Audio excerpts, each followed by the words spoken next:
Okay, so stuff keeps changing. I am just going to add this on here, and then I'll probably be adding more stuff as the semester goes along because, yeah, it's the joy of econ, right? The funnest part of econ is the fact that way things are at the beginning of the year might not be the way things are days and weeks later. Okay, so I want to remind us of things we've already talked about while we're doing this too, just to make sure we're all on the same page. Remember that since the 1980s, the economy has been in what economists call the Great Moderation, which means we have relatively low growth and we have relatively low inflation. Everything's moderate.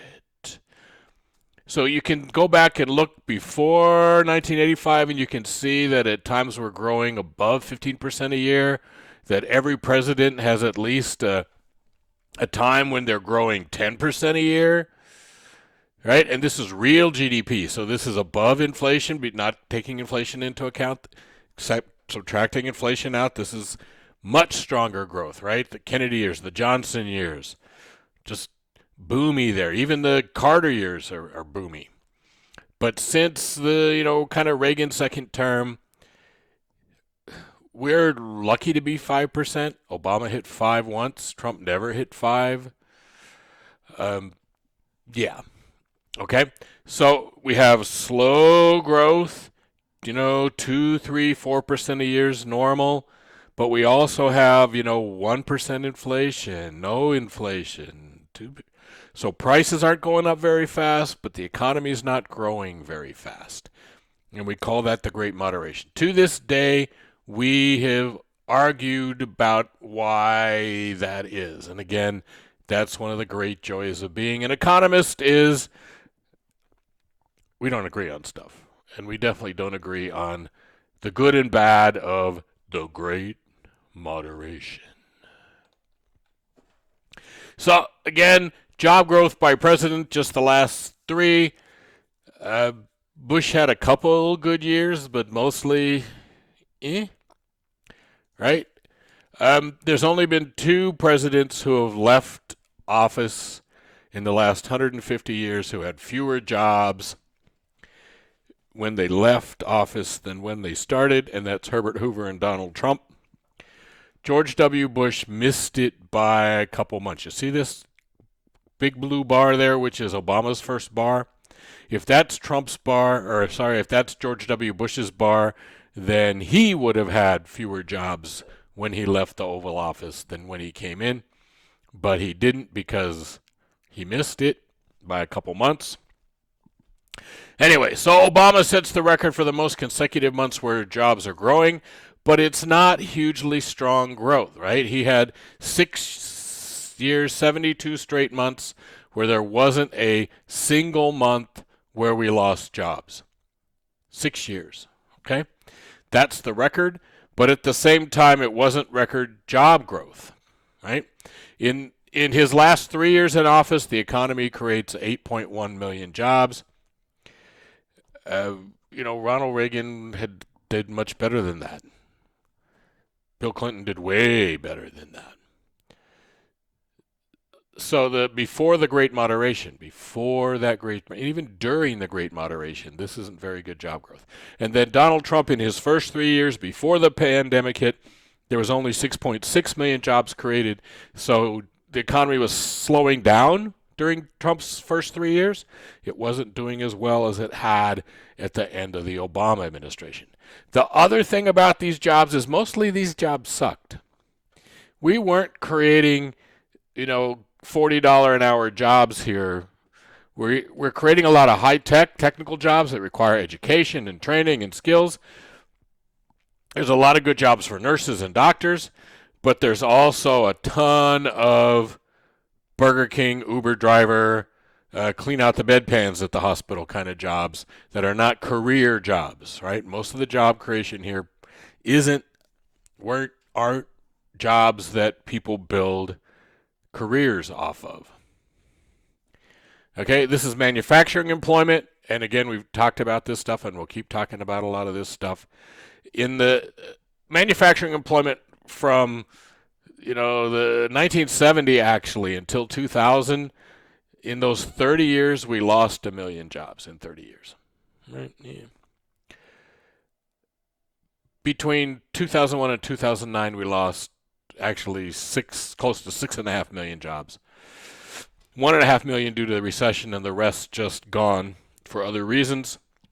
Most of those jobs, and we'll talk about this again and again and again, most of those jobs are not from, part of those jobs are from China, most of them aren't, but yeah, we'll get back to that. Since 2010, from 2010 to 2019, the economy gained 1.2 million manufacturing jobs. So you can see that during the Obama years, we had pretty steady growth in manufacturing jobs, and we had manufacturing jobs. And then in 2019, they stopped growing. So 2019, we just have constant number of manufacturing jobs. We don't lose any manufacturing jobs. We don't gain any manufacturing jobs. That's a hint, okay? A hint that a recession was coming. We have warning signs that a recession might be coming. And one of those here was this manufacturing employment peaking and not growing anymore. So here's the unemployment rate. And again, you know that this is U3. You remember that there's 6 of them. That this general rate here is U3. And we can separate things out by gender, age, race, education, etc. All of those special little categories, like, so again, not to pick, that I think all politicians are hypocrites, and yeah, I'm not a big fan of any of them. When somebody says to you, hey, that was the greatest, black unemployment ever in 2019, no. The greatest black unemployment ever was in World War II. Okay? The greatest white unemployment ever was in World War II. The 40s, 50s, 60s, there were lots of times when the economy was growing very strongly, and we had, 1%, 2%, 3% unemployment, way better unemployment than we had right now. It's more complicated than that, in fact, when you get to World War II and talk about people of color, because the military didn't want them. If you were black and you went into the Navy, you could be a cook, and that's about it. There was the famous guy who wins the first Black Medal of Honor winner in World War II is at Pearl Harbor. He's a cook. And he ran up on deck and he shot down, grabbed a machine gun from a dead guy and shot down a Japanese airplane and won the Medal of Honor 50 years later. But a cook. Same time that the military doesn't want people of color in the military, Roosevelt requires all the factories to be integrated. Roosevelt integrates the factories. There are actually race riots in cities like Detroit and San Francisco where the white folks are killing black folks because they're seeing the black folks get all these great jobs and work in their businesses. So whenever somebody says to you, this is the best, this is the greatest, I'm sure they're making that up. Okay? Anyway, this is investment. And remember that investment is businesses buying machines. And again, going up and up and up and up, and then it goes shh. Whenever it does this, here, there was a great deal of uncertainty at the last presidential election the 2016 presidential election between Hillary and Trump. And all that uncertainty, investment just flattens out, and everybody just waits to see what happens. And then investment, goes back up again. But then in 2019, it flattens out. Okay? Again, another warning sign of recession's coming. When investment and manufacturing, all these things are slowing down, that's a hint that a recession's coming. Okay? And again, that's pre-pandemic. So We're going to see another marker here in a second, but basically every economist, the debate among economists wasn't whether or not we were going to have a recession, right? So a year ago, in the beginning of 2020, before the pandemic hit, economists were not arguing about whether or not we were going to have a recession. We were. It was a question of whether the recession would come in 2020 or early in 2021. So there were some people who thought late in 2020 was when we'd get the recession, and some people thought we'd get it in 2021. But the economy was already weak in 2019. Okay, the 2019 economy is not strong. So here we have budget deficits, and you can see, Bush had budget deficits, then the recession comes, and we get these huge budget deficits because we spend money to get out of the Great Recession, and then, Obama starts closing the budget deficit, and then, his last year, and then, okay? So it was projected in 2020 that the budget deficit would have been about $1.3 trillion. That was before the pandemic. It ended up being 3-something.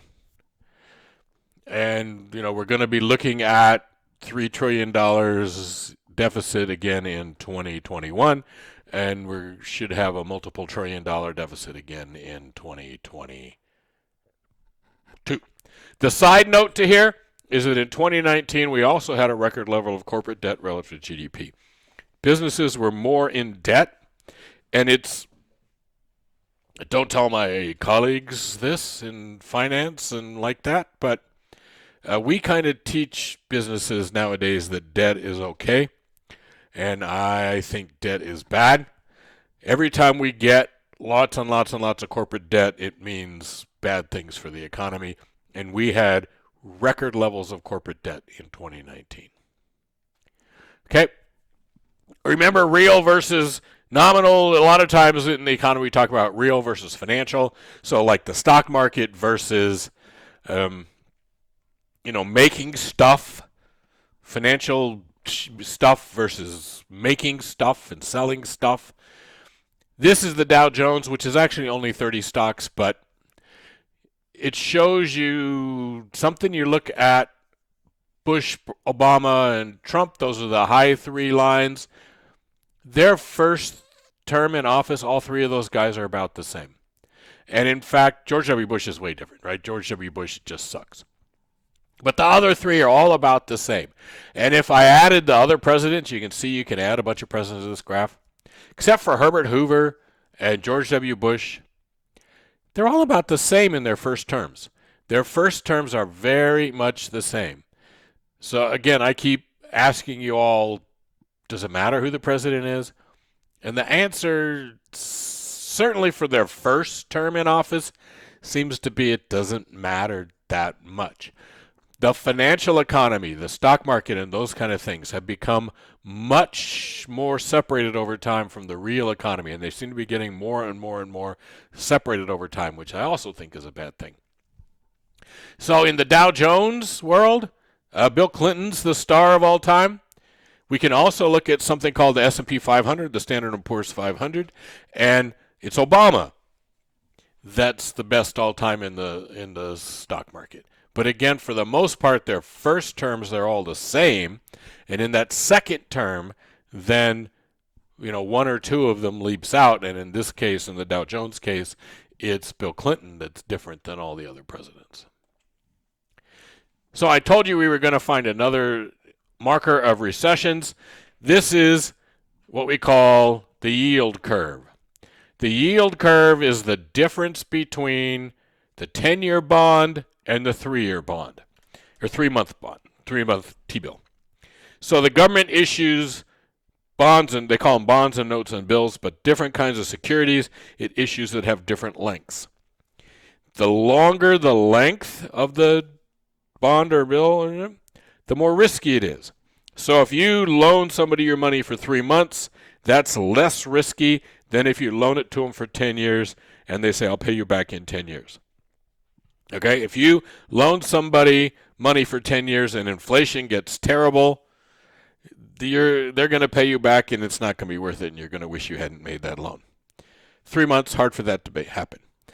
So the 10-year usually has a higher interest rate than the 3-month as a compensation. Your compensation for taking on that extra risk is a little higher return. It's a higher rate of interest.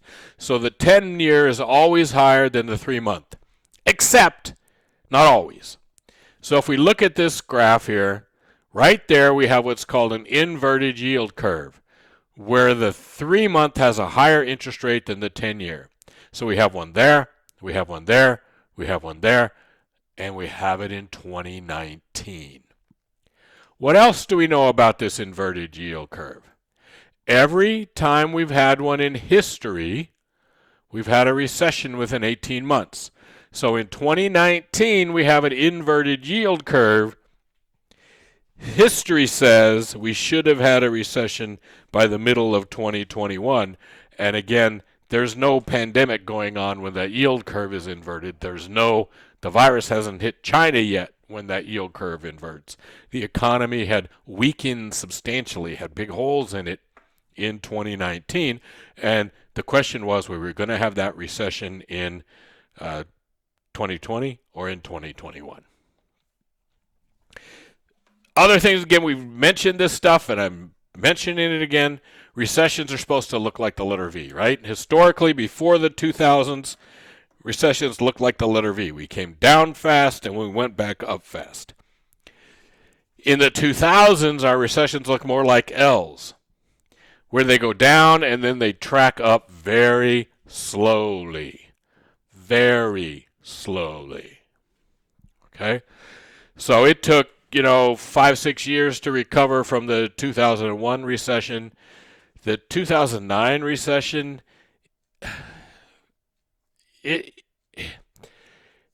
technically we had recovered, but you can argue that we never quite recovered from that one, right? That we never fully recovered from it. So our recoveries from recessions have been much slower for the last 20 years. We've only had 2, or this is the 3rd one we're in, but it's slow recovery too. Okay? So this is real GDP, and I just put this in here so you could see what happens in the pandemic. We get a big down and then a big up. These are percentages, so the fact that this bar and this bar are about the same size does not mean we got back to where we were, because the denominator changes. So when you're doing the fraction, this has a big denominator and this has a smaller denominator, and so we went down more. We haven't come back to where we were before. It just kind of looks that way from that, and that's because it's percentages, and can't trust them.